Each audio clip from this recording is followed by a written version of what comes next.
Believe me, if you're here, it's not a coincidence. It's because you're meant to be here. And if you're curious about this subject, it's because you already started your spiritual journey. Okay, let's dive into this. Most of us, when we start feeling that something is not quite right in our life, we tend to feel that there is a missing piece here, why I'm behaving in certain way. We get more curious, we start to Google it more to understand ourselves, is when the healing journey starts. And it's different for everyone.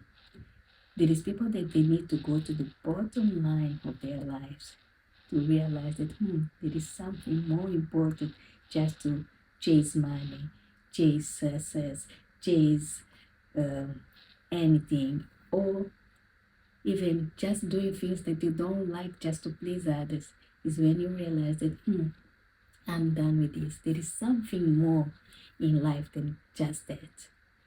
And then you start to create more healthy boundaries. You start to Google things to you to feel much better within yourself. You see that it's important for you to be in peace and not what other people say. If I would tell you how my spiritual journey started, it would be quite funny.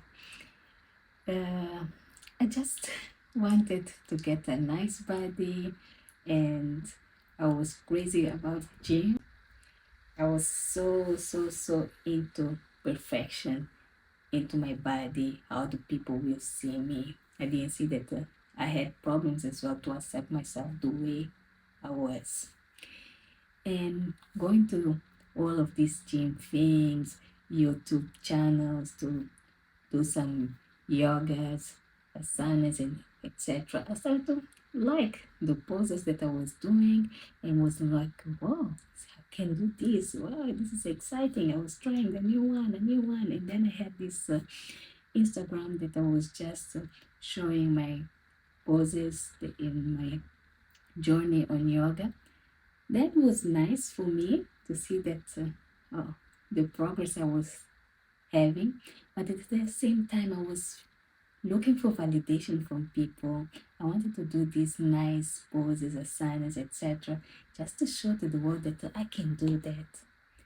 But then when I start getting into more of yoga, when I decided that I need to learn more about the philosophy behind this, because my anxiety 20 plus years just disappeared.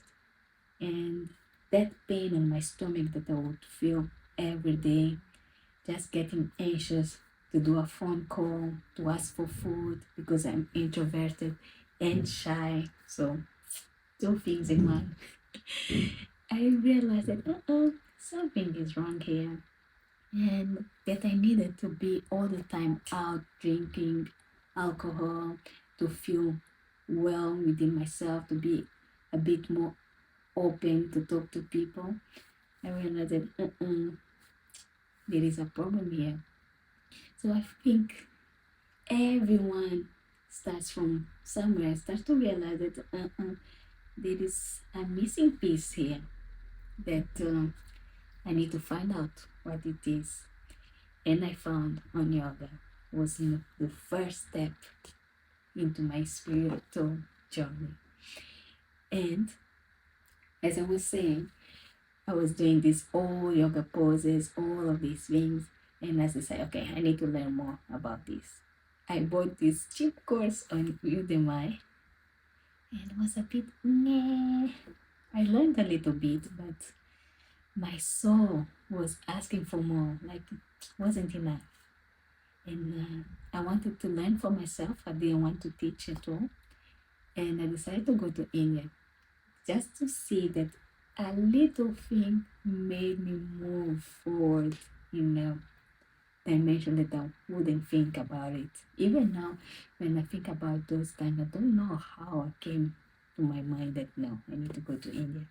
So I went to do my teaching training there, my first one, and I never traveled on my own. And for a different country, for me, it was like, oh God, what I'm doing. I'm from Mozambique. I live in in London, but my mom used to do everything for me. My appointments, she used to book for me.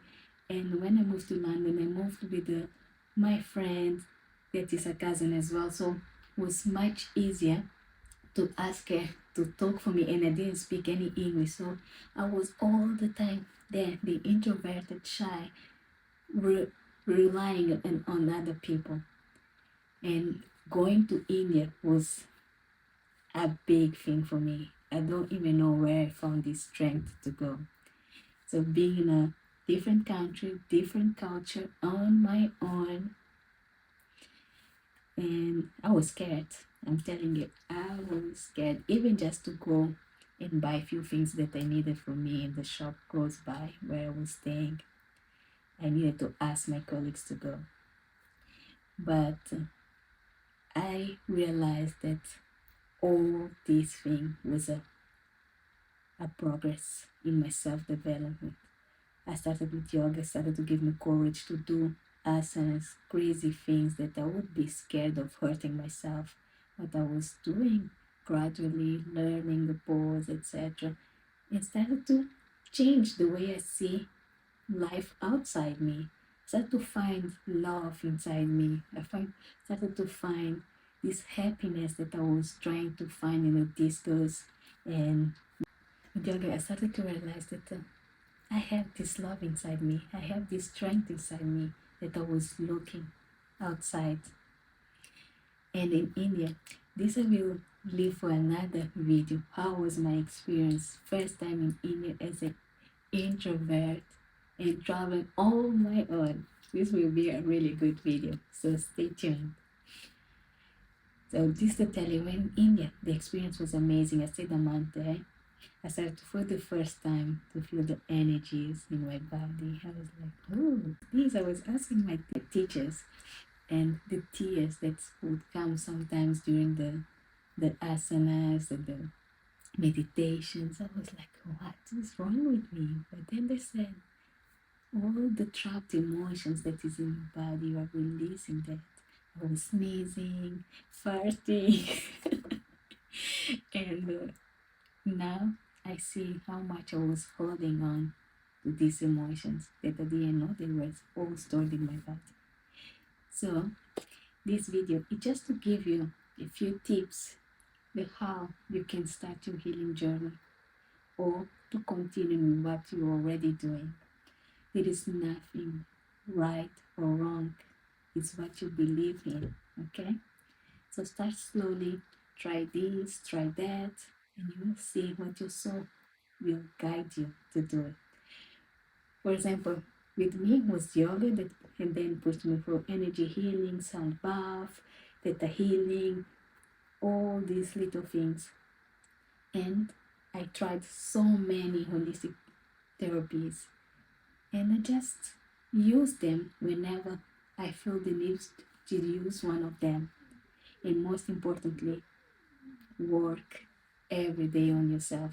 Because when you feel good, you just relax, and then suddenly you start to feel again all the triggers that you thought that you already done with them. I can tell you that when was a point that I didn't feel any more anxiety, I was fine with me, I was happy. I decided, oh, I'm okay now. So I started to change a little bit the things that I was doing. I was doing just energy healing, not doing yoga, doing a little bit of breathing exercise that I used to do longer. I started to do just to tell myself that I'm done. I realized that, hey, your anxiety is coming back. I started to feel anxious again. Started to get annoyed with little things. And when I decided to look back to what I've changed, it's really important for you to take this as a lifestyle. Because one day you're going to be up, one day you're going to be down. But if you maintain this is a lifestyle, your energies as well will be up. It's the same when someone just says something to you, you get so upset, triggered, because you are not happy within. Because when everything is smooth and happy in your life, even if someone says really nasty thing to you, you're going just to look at it, you're going to ignore. But imagine if you are upset already because someone in your house upset you, for example, and then you meet someone different, you're gonna take all your garbage from that discussion that you had in your house to that person. So you're not spreading love, you're just lowering your vibration. So what I would tell you as a suggestion, work on yourself daily, maintain high vibrations, and spread love. So imagine if we do just a little thing daily, and all of us, if we would be doing that, how the world would be. Just think about what you do already expands, because you're going to spread love, and other people as well going to feel this good energy, not gonna be attacking you. Okay? And more, I will tell you as well, don't compare yourself in your healing journey. Don't try to run, do more things that just to prove that you can do it, or to sometimes your ego will be there. I know my ego was like you were in a competition. When you realize that, hey, you don't need to compete with anyone. This is a spiritual journey. I remember doing lots of meditations to meet my spirit guide, just to be like, hey, I met my spirit guide. Go with the time. When your spirit guide wants to appear, will just be there. It took me so long to him to come because I was there. I want to meet my spirit guide. I want to meet my spirit guide. Doing your own time. And now I don't even expect him to come. I'm just doing few things in my mat, close my eyes, and suddenly I see beautiful lights. I have different spirit guides, animals, lights, etc. And you can feel the love straight away when they arrive. So take your time, do it everything in your own time. Don't compare your journey. We are all here to just spread love. Subscribe to this channel because we'll be all about spirituality, woo-woo, science, manifestation, everything that you love.